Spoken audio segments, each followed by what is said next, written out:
Abandoned red bricks everywhere. Abandoned Detroit. Abandoned everything. Fixed up, moved in, later to be abandoned once again. Abandoned, abandoned. Here we go, a little narrative about Detroit Devil's Night. Today is Devil's Night again. Here we go. Let's listen.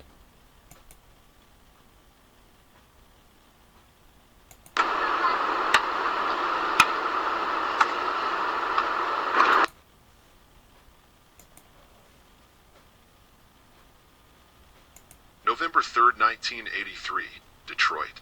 A local news outlet reported 650 fires on Devil's Night, while another estimated 150 fires went unreported. 200 more fires were set in the 24 hours following Devil's Night.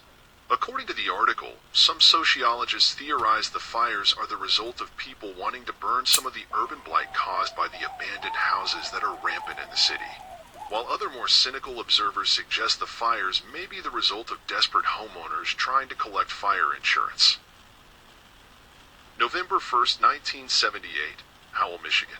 A local news outlet reported the arrest of 9 people Monday after a near riot in the downtown area. A 10th suspect jumped through a police station window while still handcuffed and is being sought. The local police chief said up to 100 youths were involved, and at one time police headquarters was under attack. The youths threw bottles, eggs, 3-foot lengths of pipe, and beer cans during the skirmish. Police departments from surrounding areas had to be called in to help squash the riot. November 1st, 1978, Detroit. A local news outlet reported vandals broke 99 windows in 72 city buses that injured 8 passengers on Devil's Night. Police reported 13 cases of vandalism to cars, 84 to homes, and 8 incidents of arson. November 1st, 1984, Detroit. A local news outlet reported 350 fires had been set overnight. According to the article, 350 deliberately set fires is actually an improvement over the 400 fires set on last year's Devil's Night. A member of Detroit's Firefighter Association said most of the fires were set in trash piles and dumpsters, followed by garages and abandoned buildings. Some of the buildings that burned this year were actually burned on prior Devil's Nights. 2 juveniles and 3 adults have been charged thus far. A 16-year-old was charged with arson for burning up a 1974 Buick, while a 13-year-old was charged with malicious destruction of police property after he danced on the hood of a police car. October 31st, 1986, Detroit. A local news outlet published a story about people who come to Detroit just to watch the fires and mischief on Devil's Night. The arson-watching tourists are mostly people who are fascinated with firefighting and who enjoy hanging around firefighters and watching them work. Many of these fans of arson monitor police and fire transmissions and then race to scenes of major fires where they stand around snapping photos.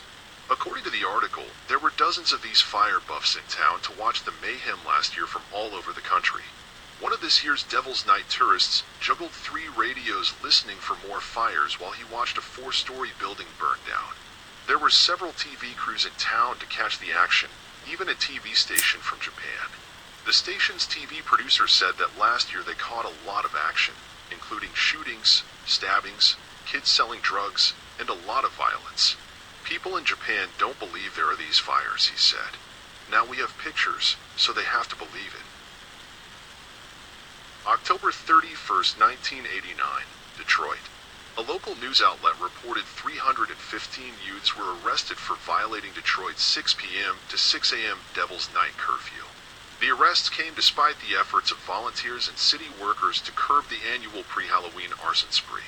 The article said at least 6 families were left homeless after Devil's Night fires. In 1988, 229 arson fires were reported during the 2 nights before Halloween. City officials said it's too early to tell if this year's fire total will exceed last year's. For decades, the eve of Halloween has been called Devil's Night in Detroit. What started as harmless pranks like soaping windows and ringing doorbells turned into a tradition of arson and destruction in the early 1980s. The mass arsons began in 1983 when 650 fires were reported. This year some other Michigan cities have reported arsons, including Flint, which reported 200 fires. This was the first time the city has experienced arson on Devil's Night.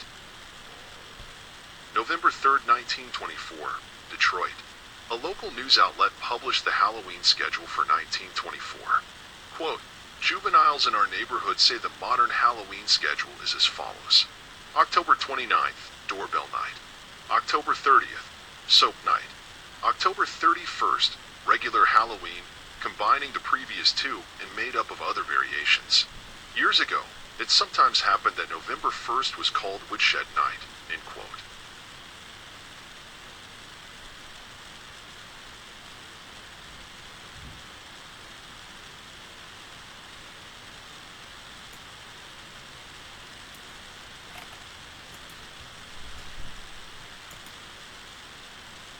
So, abandoned Detroit.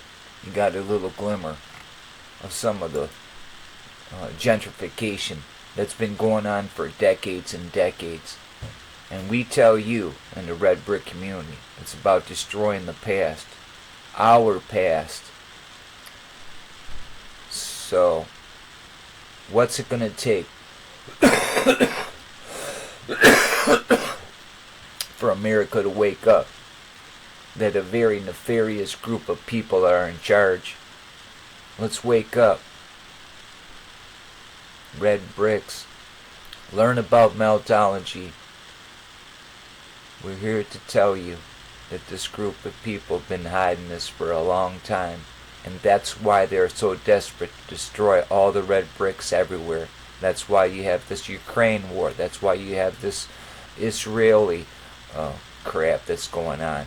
Just more of these nefarious group of people that are warmongers, worshippers. There's the truth, folks. So do your own self-study and go look around in your own neighborhood. Just the amount of bricks it would have took that all the construction was going on. And try to look up construction imagery and so forth. You only see the top part always fixed up. See? But meltology and meltologists will show you in the foundation which buildings were here and which ones were fixed up after. See, fixed up. That's what the most of it was. These bricks. Who created the automated things? It wasn't the Fords and that.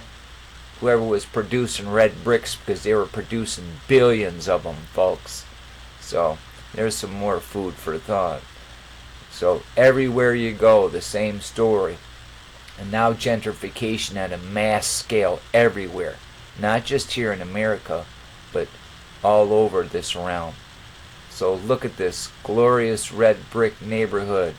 All just gentrified by these douchebag politicians. These sick scumbags who call themselves leaders. They are the devils. Every day, not just on Devil's Night. So know that. So come on board and the red brick people will help show you and wake you up to the truth. All the mountains are melted buildings. All the capitals in America are inherited. They were fixed up and moved in. Dug up and fixed up. We have the pictorial evidence, empirical evidence to prove this. So we'll even show you that the Chicago fire was a lie and it's a Freemasonry scam. There it is. No cow kicked that candle over and caused that fire. It was to destroy records of all the people that they killed and the lands they took over and the buildings. The red brick buildings, folks. They were here already. They don't tell you about the CC riders, the Continental Congress. One leader in charge, the first one, for 62 years while they were gentrifying all the beautiful buildings everywhere here and taking them over and leaving you mounds of bison skulls and human skulls everywhere. There's the truth. So get on the red brick road, get off the yellow brick road. Wake up to what we're trying to tell you. Journalism is a lie. They're there to convolute the history some more. There's no good journalists on any broadcast house in America or in the world. Come on board. Here's some real news. Meltology. Love your neighbor like you love yourself. We out of here. We got to go visit a friend of mine that's in hospice. Have a beautiful day. Meltology. Come on board. Red bricks. We need you. Peace.